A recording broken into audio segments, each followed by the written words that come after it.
Muy buenos días. A nombre del Centro Universitario del Norte de la Universidad de Guadalajara, les damos la más cordial bienvenida a la ceremonia de inauguración del primer Seminario Internacional de Ciencia Jurídica, organizado por el Cuerpo Académico Derecho, Poder y Cultura en el marco del Día Internacional de los Derechos Humanos.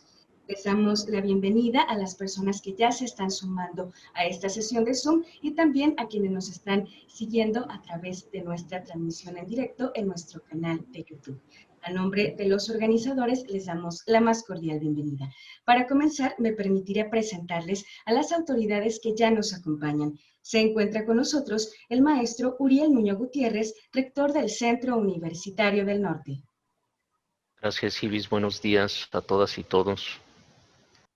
De igual forma, saludamos al doctor Efraín de Jesús Gutiérrez Velázquez, secretario administrativo del Centro Universitario y responsable del Cuerpo Académico Derecho, Poder y Cultura. ¿Qué tal? Muy buenos días a toda nuestra comunidad. Gracias. De igual forma, saludamos al doctor Marco Antonio Martínez Márquez, jefe del Departamento de Cultura, Justicia y Democracia. Hola, muy buenos días. Un saludo para todos. Saludamos también al coordinador de la maestría en Derecho, el maestro Carlos Uriel Macías. Muy buenos días, gracias. Saludos a todos. Damos la cordial bienvenida a la coordinadora de la licenciatura de la carrera en abogado, la licenciada Claudia Murillo. ¿Qué tal? Muy buenos días, gracias. Y bien, con esto damos inicio, una vez presentadas las autoridades, y la bienvenida a quienes nos están acompañando. Solicitamos ahora las palabras del doctor Efraín de Jesús Gutiérrez Velázquez, responsable del Cuerpo Académico Derecho, Poder y Cultura. Sí, muchas gracias, Ibis. En primer lugar, bueno, no quería dejar pasar la oportunidad de agradecer en primer orden la presencia del maestro Uriel Nuño, rector de este centro universitario, en la inauguración de este evento, del maestro Carlos Uriel, coordinador del posgrado en Derecho, del doctor Marco, jefe del Departamento de Cultura, Justicia y Democracia, y de la maestra Claudia Murillo, coordinadora del programa de abogado. Muchísimas gracias por su participación en esta sesión. Bueno, pues primeramente comentarles que el objeto del cuerpo académico siempre ha sido, aparte de la investigación en la ciencia jurídica, pues también ha sido promover la cultura jurídica. Entonces, no quisimos dejar pasar por alto este día tan importante yo creo que para todos, no nada más para quienes nos dedicamos al estudio del derecho, para la celebración del Día Internacional de los Derechos Humanos. Y bueno, pues en ese sentido, quienes integramos este cuerpo académico, en un esfuerzo conjunto, el maestro Jesús María, el maestro Osvaldo, la maestra Concepción, también de los colaboradores del cuerpo académico, Juan Carlos Mercado, Rodolfo Navarro, la maestra Marta María de Los Ángeles y la maestra Elvira Pinto, bueno, todos miembros y colaboradores, hicimos este esfuerzo para ofrecerles a nuestros estudiantes y a nuestra comunidad docente este espacio de celebración de los derechos humanos. Bueno, pues el día de hoy van a participar integrantes del Poder Judicial, jueces del Poder Judicial del Estado de Jalisco, docentes, investigadores de la Universidad Autónoma de Querétaro, de Cutonalá, del CUCIénega y por supuesto también del Centro Universitario del Norte, así como de abogados litigantes que, bueno, en mucho van a enriquecer los conversatorios que se van a celebrar el día de hoy.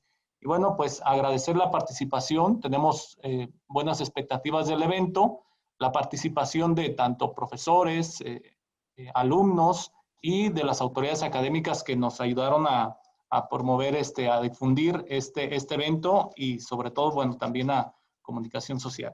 Muchas gracias. Agradecemos este mensaje del doctor Efraín de Jesús Gutiérrez Velázquez. A continuación, el maestro Uriel Nuño Gutiérrez, rector del Centro Universitario del Norte, rendirá el discurso inaugural de este primer Seminario Internacional de Ciencia Jurídica que organiza el Centro Universitario del Norte. Muchas gracias, Ibis. Pues saludo afectuosamente y con mucho agrado a todos quienes nos acompañan en este primer seminario internacional de ciencia jurídica, a profesores, alumnos, alumnas, o sea, a todos los que se han dado cita para acompañarnos en este espacio de reflexión, de análisis, pues les saludo con mucho agrado. Saludo también a las autoridades que nos acompañan, quienes ya fueron nombrados por IBIS, el doctor Marco, el maestro Carlos Uriel, la maestra Claudia Murillo, y por supuesto, bueno, pues saludo y además felicito al doctor Efraín por el trabajo que junto con todos los integrantes de este cuerpo académico, Derecho, Poder y Cultura, pues se dieron a la tarea de organizar, ¿no?, y de ponerlo a disposición de todos cuantos formamos esta comunidad académica. Temáticas todas y reflexiones necesarias que van desde el orden filosófico y ontológico hasta cuestiones de orden constitucional, procedimental y demás. La ciencia jurídica es así de amplia, ¿sí? O sea, no solo es el ejercicio profesional en el ámbito del litigio, sino que también entraña, ¿sí?, un espacio de reflexión teórico, conceptual, filosófico, ontológico, con base en el cual, pues obviamente se dirimen los derroteros del derecho y de la ciencia jurídica, ¿no? Entonces, me parece que es importante que todos aquellos jóvenes que cursan la carrera de abogado o que están en la maestría de Derecho, pues transiten por estos espacios de reflexión, ¿sí?, que sin duda contribuirán a su formación y a su desarrollo profesional y personal. Y bueno, qué importante que un espacio de reflexión como este se enmarque precisamente en la celebración del Día Internacional de los Derechos Humanos, materia y tema sobre el que también reflexionarán precisamente desde la fundamentación filosófica de estos, de los derechos humanos.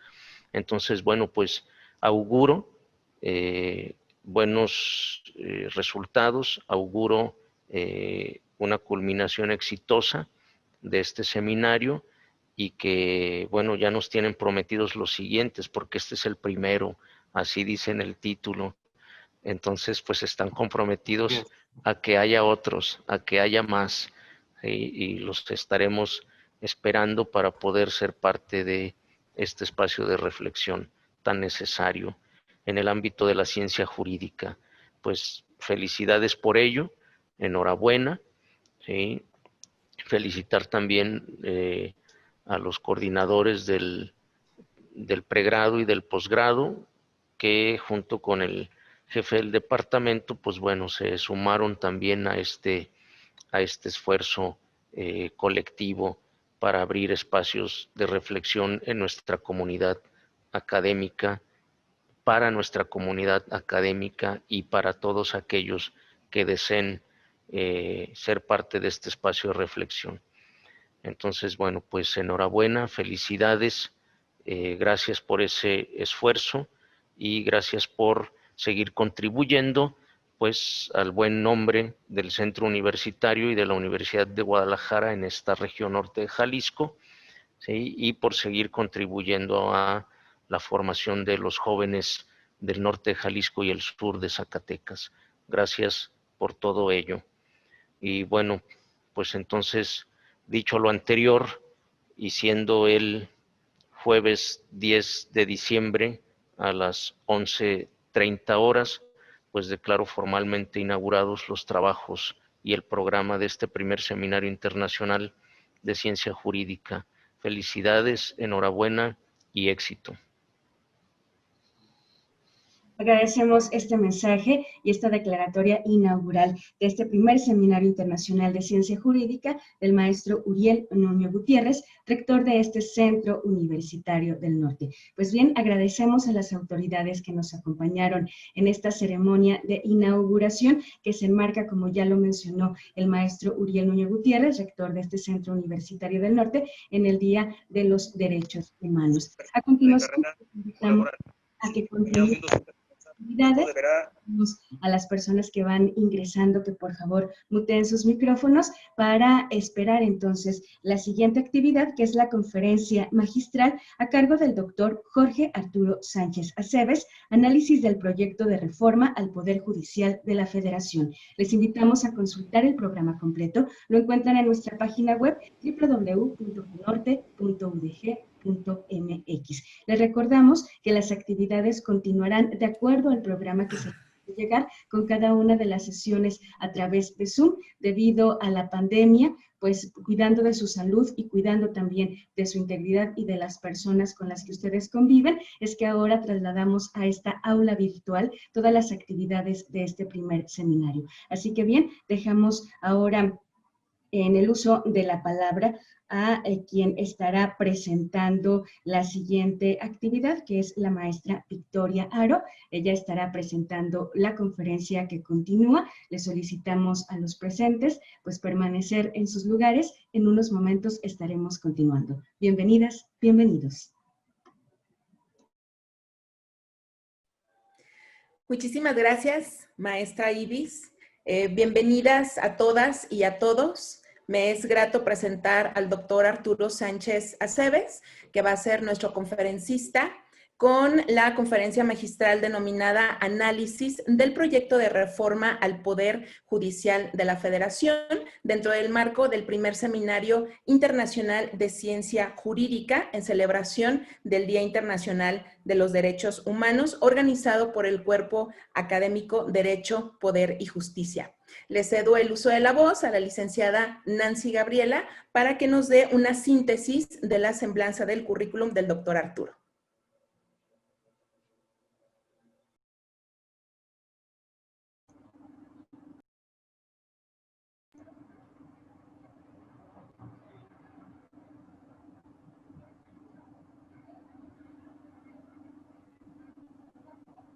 Bueno, por mientras que aparece la Nancy, ¿sí? ¿Sí te escuchamos?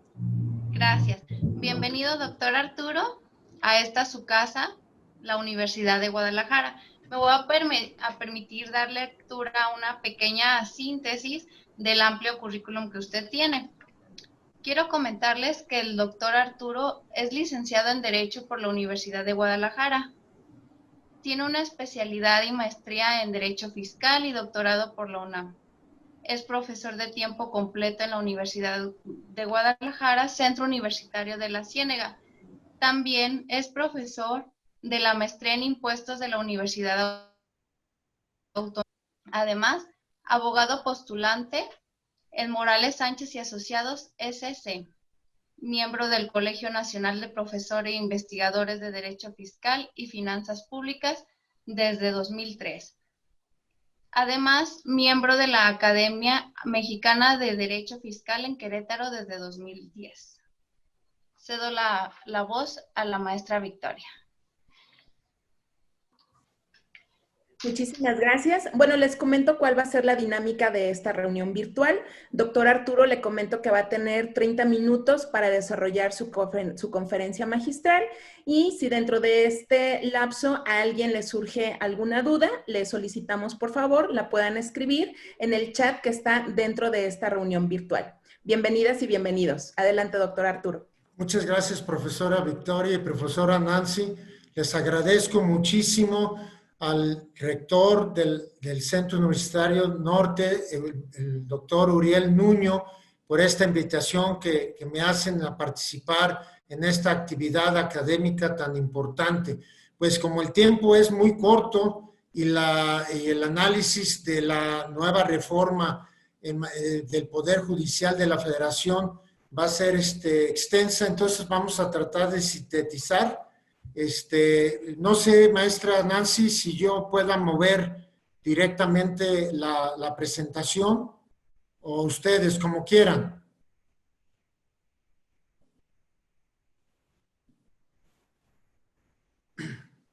No.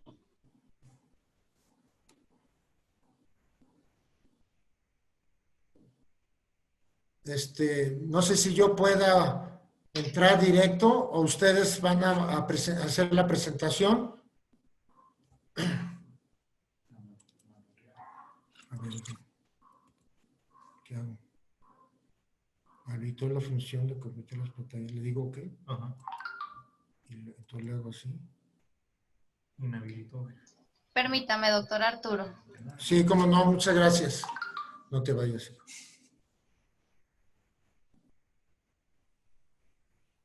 Rodolfo, ¿será posible que poderle dar derechos al doctor para que él presente desde allá, por favor?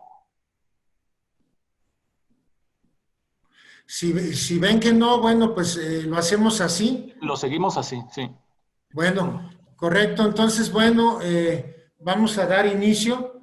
Estamos ante una nueva reforma. Si pueden ir cambiando la diapositiva, por favor. La siguiente.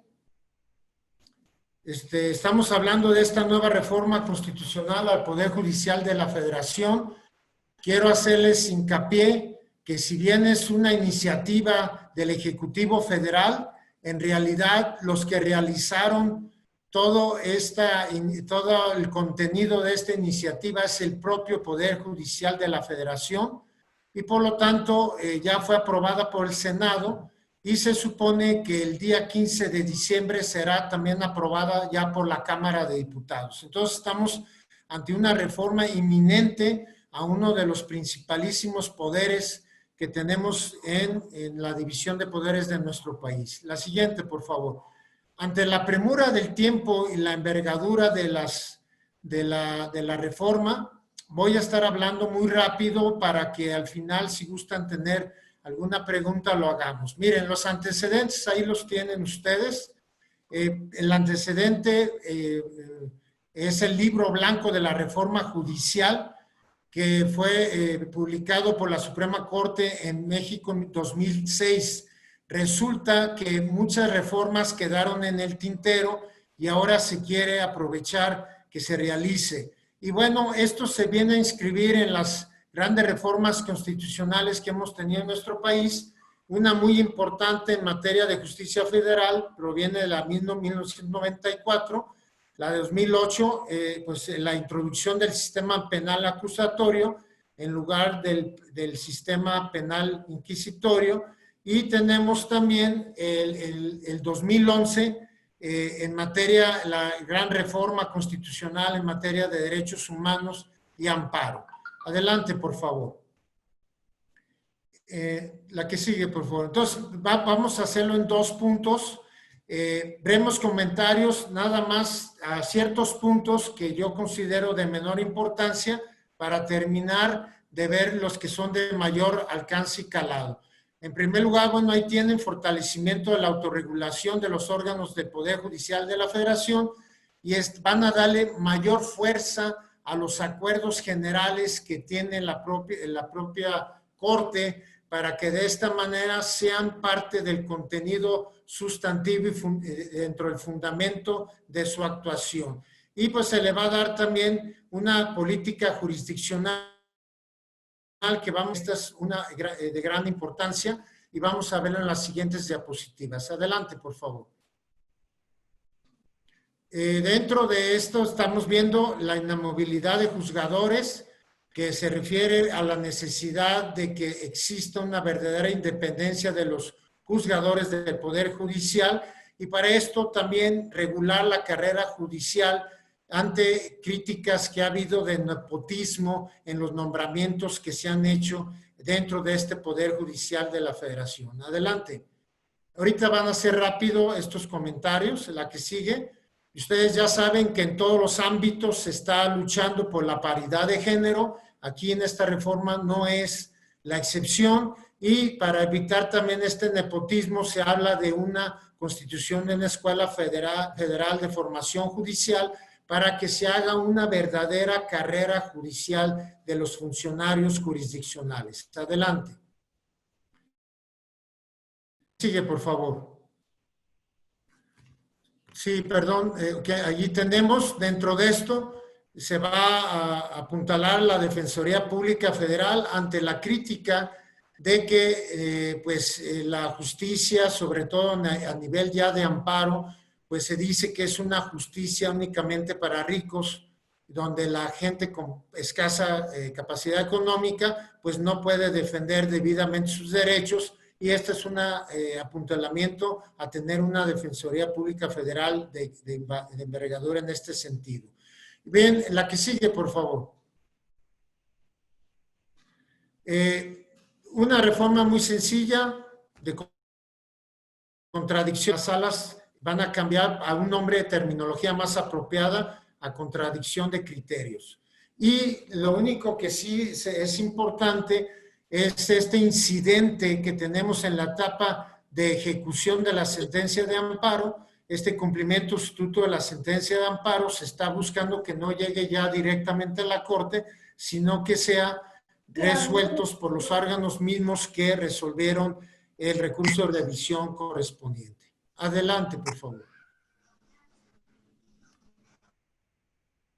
De la posibilidad de que ya se les dio a los órganos autónomos constitucionales a poder iniciar controversias constitucionales, que como ustedes saben está su fundamento en el artículo 105 constitucional. Ahora se les está dando también la oportunidad de que los organismos constitucionales autónomos estatales puedan también iniciar controversias constitucionales. Y dentro de una reforma al artículo 100 que se ha mucho en el ámbito de los juzgadores, es de que se eliminará el recurso de revisión administrativa en cuanto a la designación de jueces de distritos y magistrados, y este ha sido un comentario que limita, según los juzgadores, sus derechos. Adelante. La que sigue, por favor. Bien, vamos a hacer un análisis ya más profundo de los puntos que yo considero que son de mayor calado. Adelante, por favor. Lo primero es que va a haber aquí un cambio de terminología.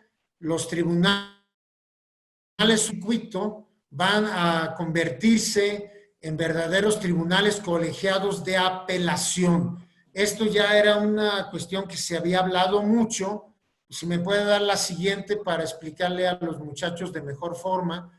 Ahí pueden ver, en realidad, los tribunales unitarios de circuito, que siempre han tenido que ver con el tema de la apelación, es decir, como juzgadores revisores, jueces ad quem en relación a jueces AQ, pues tenemos que el principal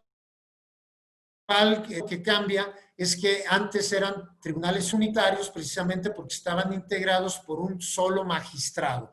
Ahora, el Tribunal Colegiado de Apelación seguirá teniendo las mismas materias en su revisión, pero estará integrado como un órgano colegiado, semejante al Tribunal Colegiado de Circuito, estará integrado por 3 magistrados.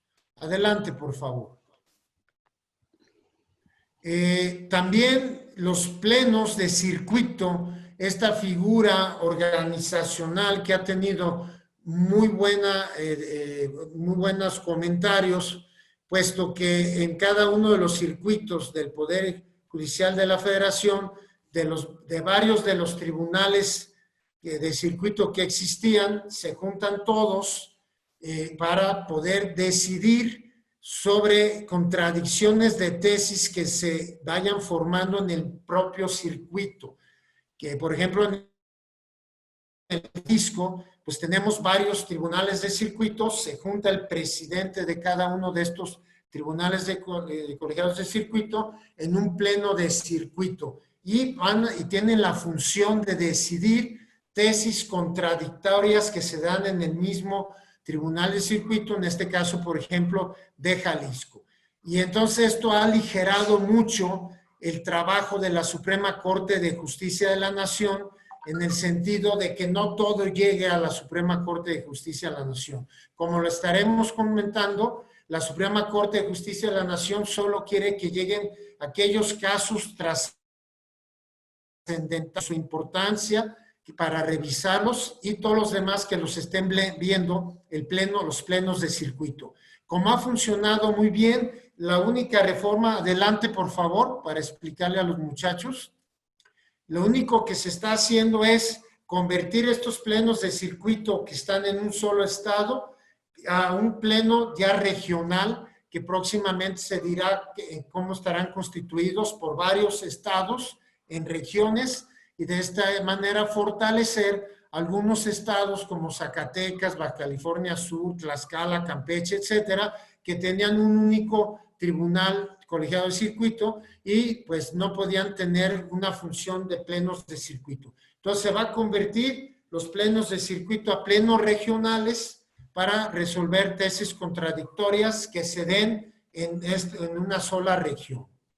Bien, adelante por favor.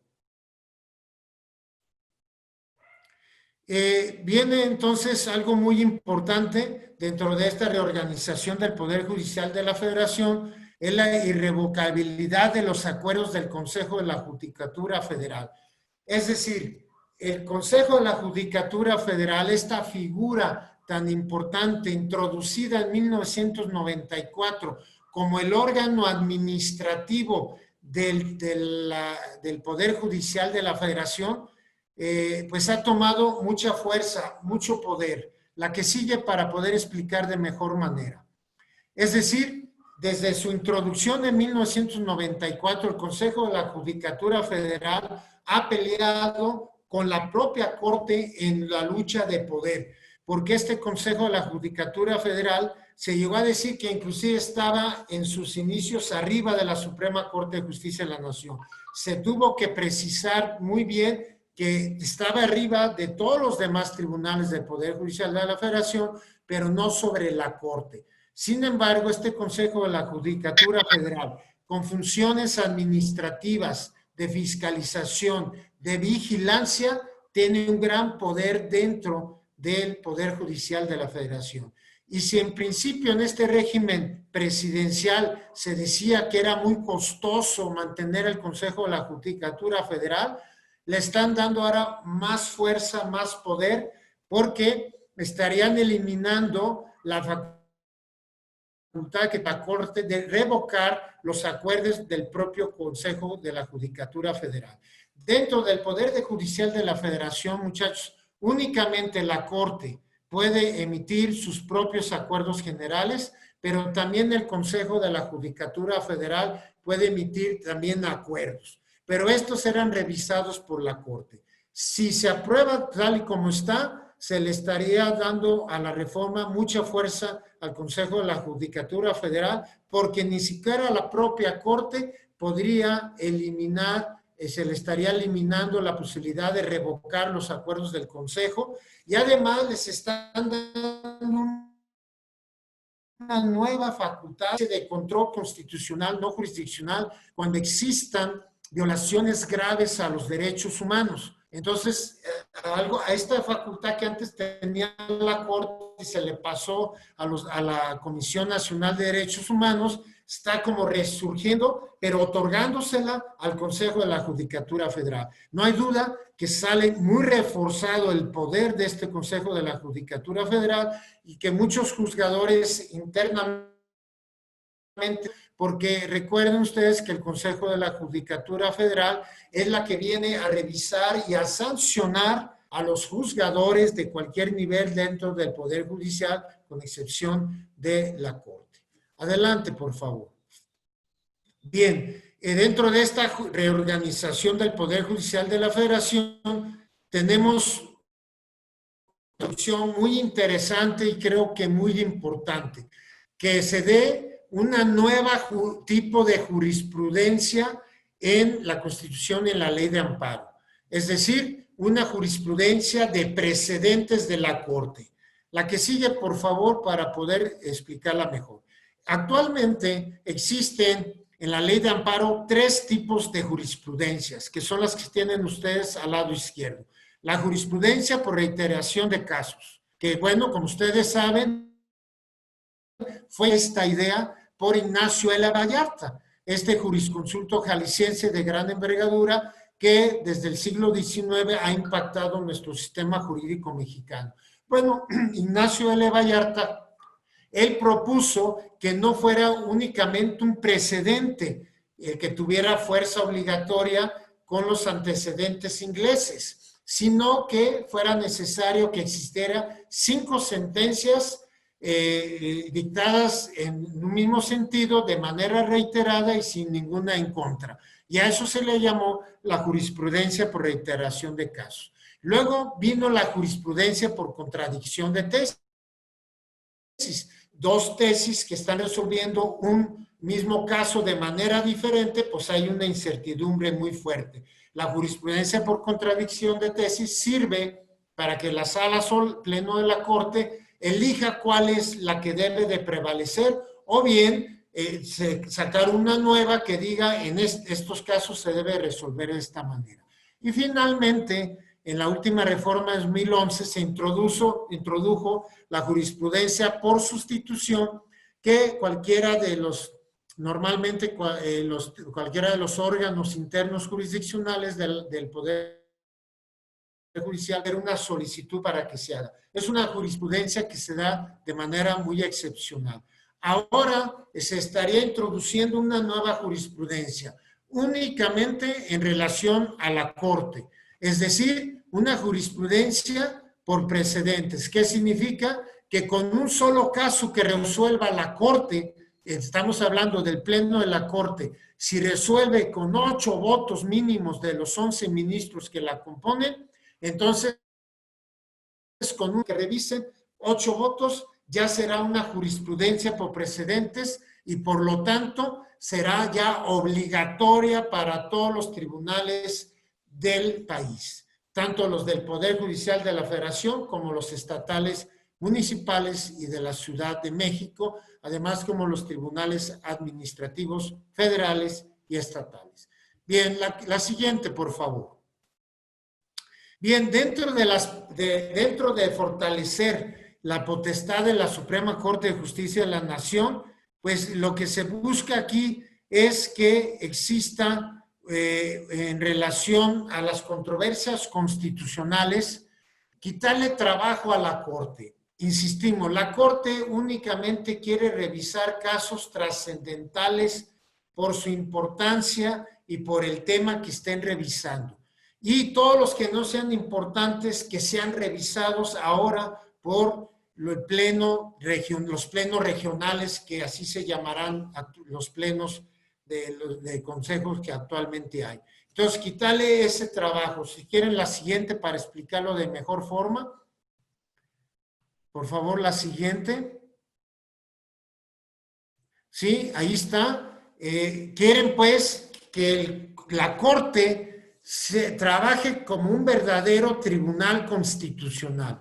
Es decir, ustedes saben cuáles son las facultades inherentes a un tribunal constitucional según la doctrina nacional y extranjera. En primer lugar, que puedan emitir sentencias obligatorias. En segundo lugar, que puedan hacer una declaración general de inconstitucional de una norma. Y en tercer lugar, expulsar esa norma declarada inconstitucional del sistema jurídico mexicano. Ese es el trabajo real de la Corte. Ese es el trabajo que quieran. Por lo tanto, todos los casos que no sean trascendentales por su importancia que requiera, entonces ya no van a llegar a la Corte. Eso es lo que está diciendo la reforma en relación a controversias constitucionales y en relación a que la revisión en amparo directo, solamente casos excepcionales de índole constitucional sean los que la Corte quiera revisar.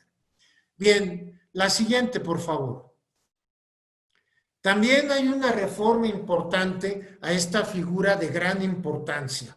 Esta figura de la Declaratoria General de Inconstitucionalidad, introducido en la gran reforma constitucional en materia de derechos humanos y amparo de 2011. Porque con esta figura, ustedes saben que se había siempre criticado a la Suprema Corte de Justicia de la Nación por no ser verdaderamente un tribunal constitucional, por no tener la facultad de poder expulsar normas declaradas inconstitucionales de nuestro sistema jurídico mexicano.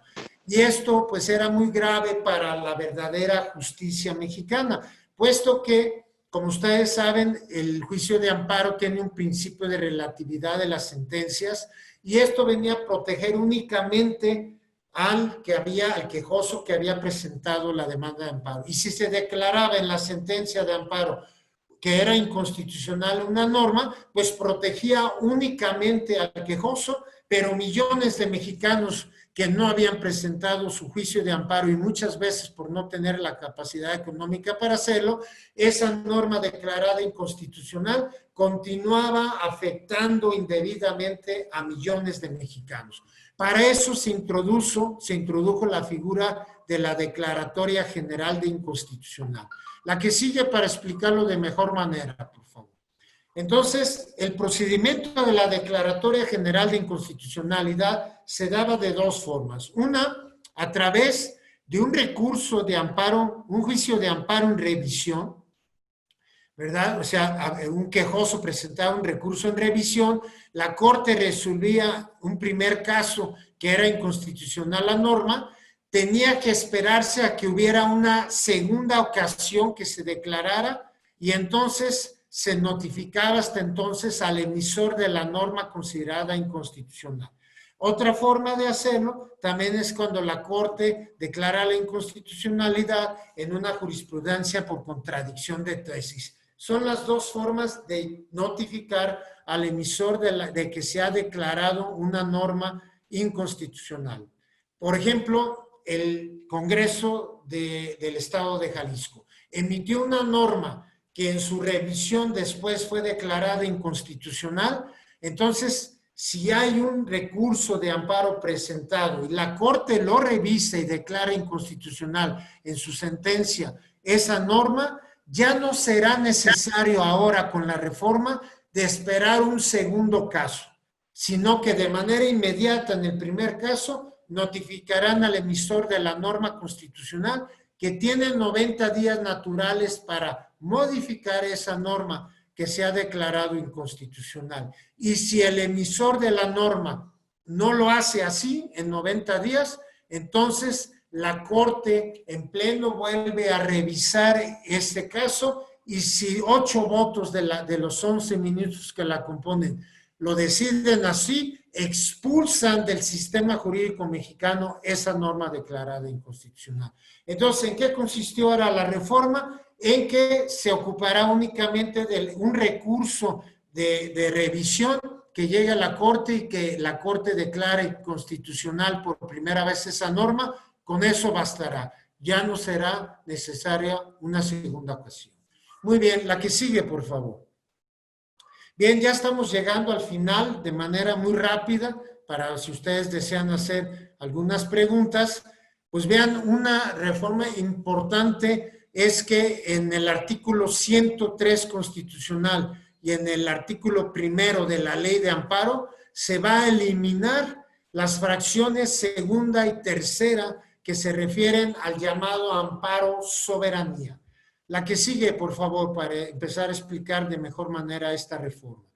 Quedará entonces, muchachos, en el artículo 103 constitucional únicamente la fracción primera, que es la que se refiere a la impugnación directa de gobernados contra violaciones a sus derechos humanos, resultados de actuaciones gubernamentales. Entonces, los tribunales de la Federación, dice ahí, resolverán toda controversia que se suscite por normas generales, actos o omisiones de la autoridad que violen los derechos humanos reconocidos de los gobernados. Será la única fracción. La que sigue para explicar de mejor manera. Entonces, nos decían en la escuela, ¿verdad? Ahí en sus clases, que antes había 4 tipos de juicios de amparo. El amparo garantías, hoy amparo derechos humanos, que es la fracción primera del artículo 107 constitucional, cualquier quejoso, cualquier persona en nuestro país, no necesariamente un ciudadano, el artículo primero constitucional, recuerdan, a partir de la reforma constitucional de 2011, nos habla que cualquier persona puede defender sus derechos humanos contenidos tanto en la Constitución como ahora también en los derechos humanos contenidos en los tratados humanos de los cuales sea parte nuestro país que haya asignado, y de esa manera tenemos el amparo garantías o amparo hoy derechos humanos. También tenemos el amparo casación. ¿Cuál es el amparo casación? Es el que nos permite que exista el juicio de amparo directo, es decir, la revisión de sentencias jurisdiccionales. Y tenemos también el llamado amparo contra leyes, ahora amparo contra normas generales, incluyendo también tratados internacionales, en donde se puede impugnar de manera directa normas generales que el gobernado considere inconstitucionales. ¿Cuál es el que se está eliminando? El llamado amparo soberanía. La que sigue, por favor. Perdón, regresamos nuevamente, nada más para terminar. Se está eliminando entonces el amparo soberanía, fracciones segunda y tercera del artículo 103 constitucional, que nos establecía la posibilidad de presentar amparos por violaciones de autoridades estatales a las competencias federales o viceversa, por violaciones a los derechos humanos de los gobernados por actuaciones de las autoridades federales que invadieran competencias de las autoridades estatales. Eso es lo que están eliminando. Si bien es cierto que ya había caído en desuso y ya desde las épocas de Felipe Tena Ramírez, el maestro allá en los años 60 del siglo pasado, ya mencionaba la posibilidad de quitar este amparo soberanía, puesto que a final de cuentas todo se resuelve por la violación directa a derechos humanos. Muchos ahí comentan que todavía ayudaba mucho. Yo les doy un ejemplo. Nosotros hemos apoyado autoridades municipales. Por ejemplo, cuando gobernados impugnan la constitucionalidad de impuestos municipales. Y entonces también hay un problema, que la Secretaría de Hacienda Federal a veces invade, sentimos nosotros, la esfera competencial de ese municipio en concreto y puede llegar a realizar embargo de bienes municipales. Y entonces ahí los abogados utilizábamos el amparo soberanía. Ahora, pues, como ustedes saben, en la ley de amparo se tiene la posibilidad de que las propias personas morales oficiales, como le llaman la ley de amparo, puedan presentar el amparo directamente también cuando se violen derechos, sobre todo que tenga que ver, que invadan su patrimonio. Pues hasta aquí, muchas gracias compañeros, muchas gracias por la invitación. Le agradecemos al rector Uriel su invitación a este evento académico de gran importancia y quedo a sus órdenes, cumpliendo con el tiempo que me han otorgado, quedo a sus órdenes para las preguntas pertinentes. Muchísimas gracias, doctor Arturo Sánchez Aceves, por esta exposición. Dentro de los asistentes en esta reunión virtual, no sé si alguien tenga alguna duda, puede abrir su micrófono con la confianza. Si no, pueden escribir en el chat dentro de esta reunión virtual y con mucho gusto el doctor Arturo responderá.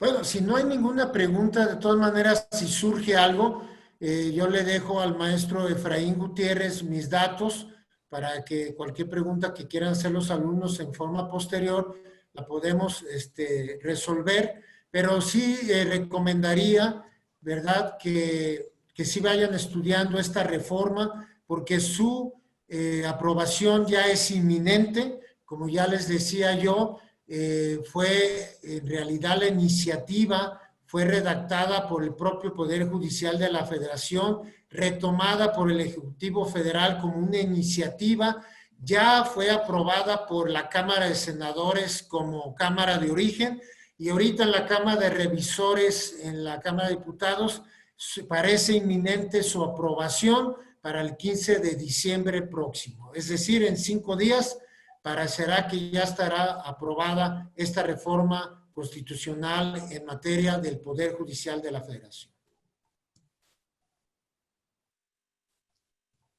Muchas gracias, doctor. Bueno, parece que el maestro Efraín quiere hacer uso de la voz. Adelante, doctor Efraín. Sí, gracias. Pues muchísimas gracias en primer lugar, doctor Arturo, por esta intervención y esta conferencia. Es solo una pregunta. En un balance personal, doctor Arturo, ¿cómo consideras tú esta inminente reforma constitucional? ¿Es progresiva, regresiva? ¿Tiene sus ventajas, desventajas? Ya en un balance así general, ¿cómo la considerarías? Desde mi punto de vista, en términos generales, es una buena reforma, tanto organizacional dentro del propio Poder Judicial de la Federación, como la inclusión de muchísimas cuestiones que habían quedado en el tintero en la reforma a partir de 1994. Los únicos 2 puntos que se están cuestionando, más que nada por los juzgadores, los que realizan la función jurisdiccional dentro del Poder Judicial de la Federación, es que según el sentir de ellos y tal y como lo han expresado, es que se les está dando mayor poder al Consejo de la Judicatura Federal, este órgano administrativo de fiscalización, de vigilancia, que realiza propiamente funciones administrativas. Pero la crítica que hacen es, dicen, bueno, pero también realiza funciones de tipo jurisdiccional cuando sanciona a los propios juzgadores del Poder Judicial de la Federación. Y entonces les están quitando el recurso, ¿verdad?, que tenían los juzgadores cuando se daban nombramientos a los magistrados y cuestiones de jueces de distrito. Y yo creo que esa sería la principal crítica que se está haciendo. Pero en todo lo demás creo que es una reforma progresiva y para bien. Gracias. Tengo una pregunta, maestro Arturo, si me lo permite. ¿Cómo no, compañero Osvaldo, a sus órdenes? Gracias. Es verdad lo que comenta hace un momento de que esta Suprema Corte ha insistido mucho por su autonomía y por su gran independencia. Con esa reforma del 94 lo intentó, así se vio reflejado en esa reforma. Yo quisiera preguntarle, maestro, si considera que efectivamente ahora, con esta reforma pretendida, estamos ante un verdadero tribunal constitucional, o faltaría algo, quedaría algo pendiente que posteriormente lo volvieran a retomar. Yo considero que se ha acercado mucho ya a lo que dicta la doctrina nacional e internacional respecto a lo que debe ser un tribunal, un verdadero tribunal constitucional. Lógicamente, los ministros de la Corte ahora señalan que son verdaderamente un tribunal constitucional. Efectivamente, lo que ya comentábamos, pueden dictar sentencias obligatorias, pueden hacer ahora ya la declaratoria general de inconstitucionalidad, y llevado el procedimiento que comentábamos que hubo una pequeña reforma, pueden expulsar del sistema jurídico mexicano normas declaradas inconstitucionales. Entonces yo creo que con esta reforma se le da más celeridad al procedimiento que se tenía de la Declaratoria General de Inconstitucionalidad, porque antes, ¿qué era lo que sucedía? Fíjense ustedes, alguien presentaba un recurso de revisión contra una sentencia de amparo, se iba por su importancia y trascendencia a la Corte lo revisaba en un primer caso y declaraba inconstitucional una ley, una norma general. Pero si no llegaba el segundo caso, pues no podía iniciar el procedimiento de declaratoria general. Entonces, ¿qué es lo que hacen ahora? Están eliminando la necesidad de un segundo caso. Entonces, ahora, si alguien presenta un recurso contra una sentencia de amparo, se va a la Corte y la Corte ya nomás va a tener la necesidad de revisar un solo caso. Y si lo considera que es una norma general inconstitucional, con ese simple caso puede notificar ya de manera directa al emisor de la norma para que en 90 días la modifique, y si no lo realiza, se vuelve a juntar a la Corte y con una votación de 8 votos del Pleno de la Corte estarán expulsando esa norma del sistema jurídico. Creo que se acerca ya mucho más a lo que es un tribunal constitucional tributario, aunque podría pues mejorarse esta situación, pero sería difícil explicarlo porque tendríamos que hablar del famoso Consejo de Estado francés, donde pues ahí se manejan 2 vías, ¿no? Entonces no es el momento para hacerlo, pero ya yo creo que ya cuando menos, como decía el ministro en retiro, Góngora Pimentel, decía que desafortunadamente en su tiempo había muchas normas declaradas inconstitucionales por el Poder Judicial de la Federación, pero que seguían vivitas y coleando. Creo que cuando menos ahora esa irregularidad grave del sistema jurídico mexicano se haya mejorado mucho. Gracias, maestro, gracias. A usted, compañero Osvaldo. Gracias, profesor, por la pregunta. ¿Alguien más que tenga alguna duda que le quiera hacer al doctor Arturo Sánchez?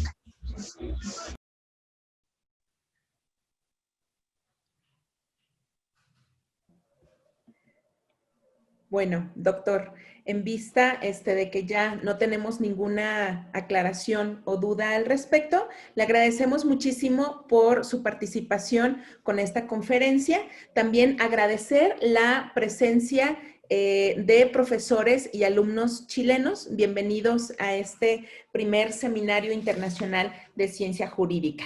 E invitarlos también a las 12:30 a nuestra segunda conferencia denominada La legitimación del derecho a la luz de las escuelas del pensamiento jurídico. Esta se va a desarrollar en una nueva liga de internet, la cual se las proporcioné en el chat de esta reunión virtual.